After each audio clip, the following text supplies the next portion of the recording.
My philosophy is very simple. It's been transmitted by my mom, and for me, food is an act of love, and the garden is at the very center of this love.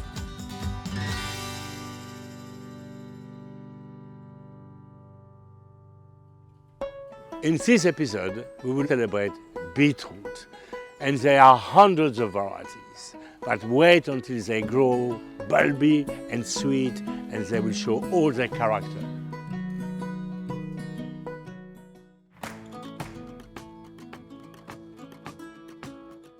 My name's August and I am the head tutor of the Raymond Blanc Gardening School. I've been here now for 5 years and I get to teach all of our guests all about the wonderful produce that we grow here in the gardens. But today I'm really focusing on one of my particular favourite things to grow, and that is the beetroot. Now, if that doesn't make your heart melt, I don't know what wouldn't. So this particular variety is called Chioggia. You cut this in half and it has got this candy cane stripe in the middle and literally just brings so much beauty to the plate. It's also got a really delicious sweet flavour, which the chefs will talk to you a little bit more about later on. But this one here as well, Rouge Crapadine, so this is one of Raymond's particular favourites, and it is a French heritage variety, and it's quite possibly the oldest beetroot that you will actually find, being well over 1,000 years old. It's also called the toad beetroot because it's not quite as pretty as this one, but the flavour is absolutely incredible. So if you haven't grown beetroot before, I would strongly recommend, and you can start from around about March, direct sowing your beetroot through to about July, and then you can leave them in through the winter months. And another top tip is, here at Manoir, we really want to maximise the potential of the plant. So it's not just this gorgeous bulb that you're going to be eating, it's actually the leaves as well. So these can go into stir fries, they can be cooked up into stews, and they've got that really lovely earthy beetroot flavour. But also, another way that we grow these beetroot is for micros. So if you don't have a whopping great big vegetable garden or an allotment or any space at all in your garden, then you can grow small beetroots on your windowsill all year round. And again, they still have that really beautiful earthy flavour and a little bit of a pop of that kind of pinky colour to add to your plate. So my top tips on growing beetroot, I quite like to direct sow my beetroot straight into the ground by making lovely drills and sprinkling them far enough apart. You don't want them too close together because when they bulb out, obviously they take up a lot of space. This isn't probably the usual stage that I would harvest the beetroots. We actually quite like them small as well, so kind of like a golf ball size, and that usually takes about 12 weeks. But my top tip is to just kind of have a little look, move the soil around the top, and then you can really see the size of the bulb. And for me, it is personal preference. You know, it depends on your dish. If your dish lends itself to having a small beetroot on the plate, then that's when you're going to want to pick it. If you want more like a beetroot steak, obviously you're going to be leaving it in the ground for much longer, and it might get a little bit sweeter with that first frost as well. I also will multi-sow my beetroots into modules to get an earlier start. So maybe around the end of February in the greenhouse, I will put 3 to 4 beetroots into one individual cell, and then when those lovely leaves come out, I will then plant them about 25 centimetres apart straight out into the garden. They don't need lots of care and attention. I would say I kind of net them a little bit just in case you have rabbits or any other pests within the garden. Obviously, we all suffer with slugs, but I would say that they're not particularly a huge pest for beetroot. The birds, come winter time, will start, you can kind of see here, pecking those leaves, but generally it's quite an easy crop to grow. So my advice is, if you haven't grown beetroot before, get growing next year.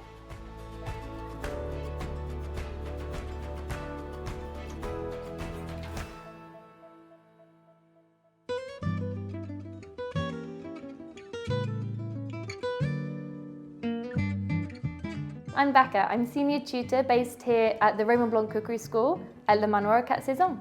Today we're in the glass house down in the heart of our gardens, where I'm going to be showing you a fabulous dish using our beetroot from the garden that August has harvested for us. I'm going to show you how we turn this into a fabulous beetroot salad with some hot smoked salmon. To go with the salmon, we're going to do a creme fraiche horseradish dressing and accompaniment, and we've got some fabulous dill to finish it off. This is a great dish to have across the year. If you don't have the hot smoked salmon, you could do some lovely pan-fried salmon to go with this as well. Beetroot was one of the first vegetables that was planted here in the gardens at Manoir Quat'Saisons. Raymond Blanc's father actually helped him to create these gardens and added an awful lot of beetroot in, so they've really been a heart of our cuisine here at Le Manoir for a long time. The lovely earthy sweet flavour of the beetroot pairs beautifully with the delicate flavour of the salmon. We've got the fiery horseradish and the creme fraiche to bring all the flavours together. So August this morning harvested some of our lovely choggier stripy beetroot. These are beautiful to use for this dish if you can get hold of them, or you can use the more readily available red or yellow beets. The lovely thing with this is you can really use whichever beetroot you get hold of, or if you can't even find the fresh beetroot, you could use the vacuum packs of pre-cooked beetroot. It's then about how we're going to add extra flavour to them that's really going to make them shine in this dish. First thing we're going to do is start by prepping our beetroot. We've had them gently simmering until hopefully they're nice and knife tender. Now this is definitely a time you're going to want some kind of gloves to protect your hands, whether they're disposable ones like this or whether you have big rubber gloves. Just make sure you're covering your hands, otherwise they're going to get stained bright red from the beets. And wait for the water to cool a little, make sure they're not boiling hot when you come to doing this. We're going to carefully remove our beets from the hot water. Now we're going to remove the skin from these, just gently rubbing the skin off. If you have a lot to do, you can do this under running water as well. You'll find they should slide right off. They should be smooth and shiny at this point. They shouldn't look too rough, and the skins really should just slide straight off. If you're ever unsure as to how your beets are cooking along the way, all you're going to do is take a knife, stab it in, and the knife should glide right through. Think of like a nice boiled new potato. So we're going to wait for those to cool, set them to one side, and then we can season those up in just a minute. So when it comes to preparing the beetroot, if you're worried that you might still stain your hands, you can absolutely still wear a glove for this step. We have our yellow beets.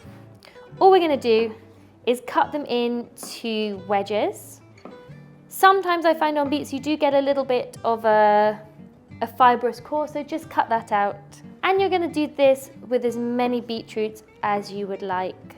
And depending on the size of your beets, you can go into large wedges or a little bit finer. And then for our red beets. So obviously in the autumn, winter, when our beets are much bigger, you can prepare the salad like this. But if you have them in the summer months when they're really quite small, you could keep them whole or just cut them in half. They're going to have a lovely, delicate sweetness. The smaller they are, I find personally, the sweeter they are. So first, let's season up our yellow beets. We've got some white wine vinegar. You could put them all together and season them with the red wine vinegar. The main problem you'll have with that is you might start to get some bleeding.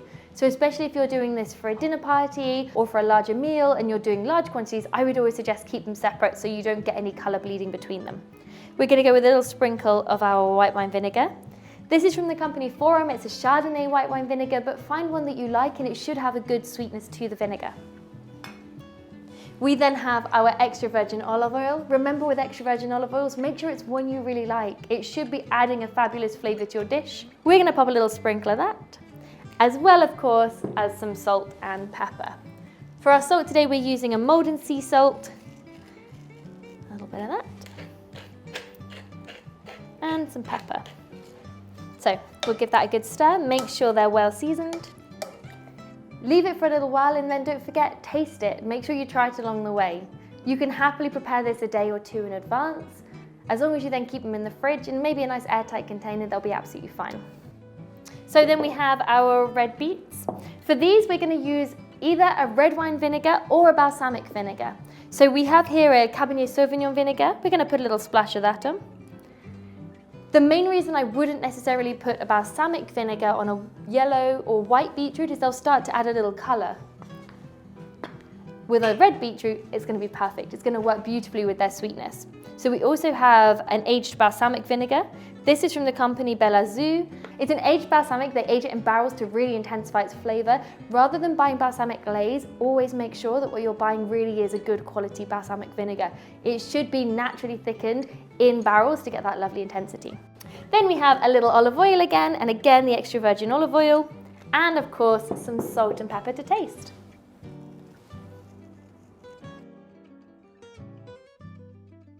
The next thing we're going to do is chop up our banana shallot.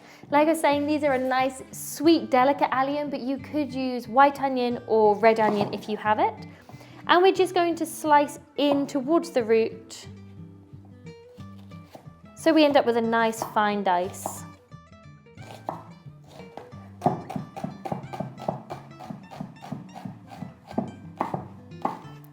And especially with alliums, a little bit goes a long way.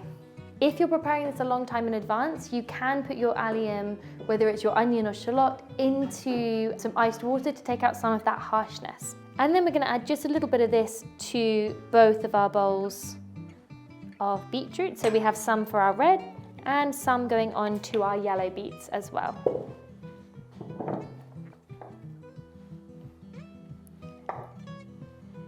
And any leftovers you can keep in a Tupperware or even pop it into the freezer.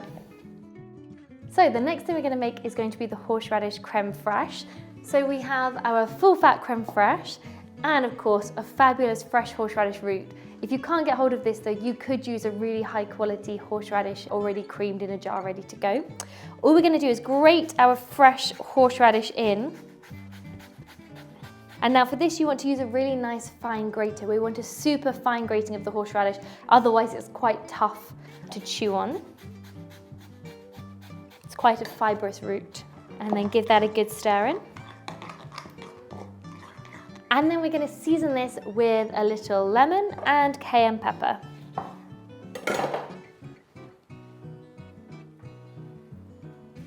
And a little pinch, remember a little bit goes a long way, of the cayenne pepper. And just be careful to flick that in, otherwise it can go a little lumpy. And give that a good stir through.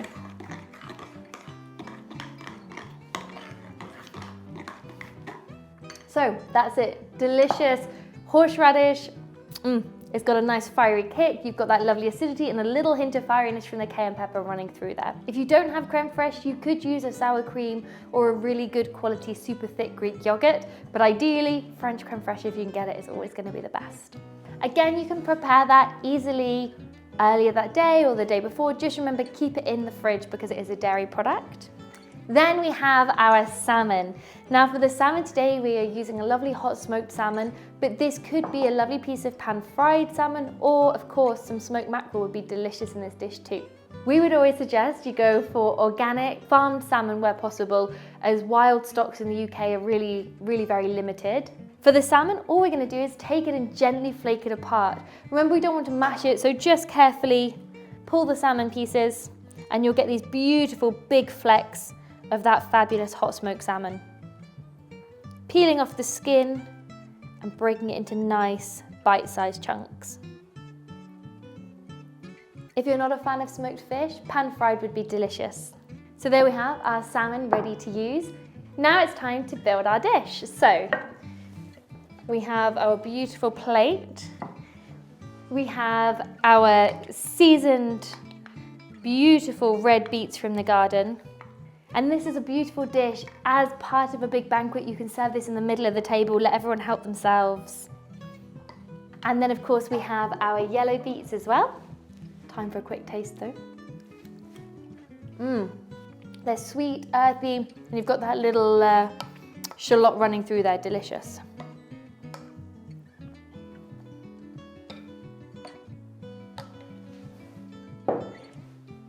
Then let's top it off with that smoked salmon.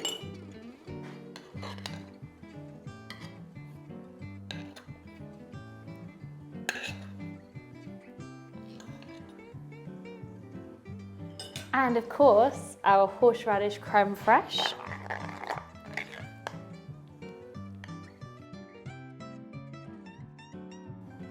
Just like that. And of course, let's top it off with some of our dill. So dill's a lovely delicate herb that works beautifully with the salmon flavours, but you could use other soft herbs of your choice. Something like chervil, which is a lightly aniseedy, also known as French parsley, would be delicious with this as well. Or of course some chives would be lovely running through this. But something fabulous happens when you combine the earthiness of the beets with the sweetness and of course the fragrant dill. So there we have it, our beautiful garden beets dressed with our vinaigrette with our creme fraiche horseradish dressing and some of that amazing hot smoked salmon on top. Now it's time for the hardest part of my job. Let's have a taste. So we have that lovely earthy beet, the fiery horseradish creme fraiche, and of course some of that salmon and dill. Let's have a try.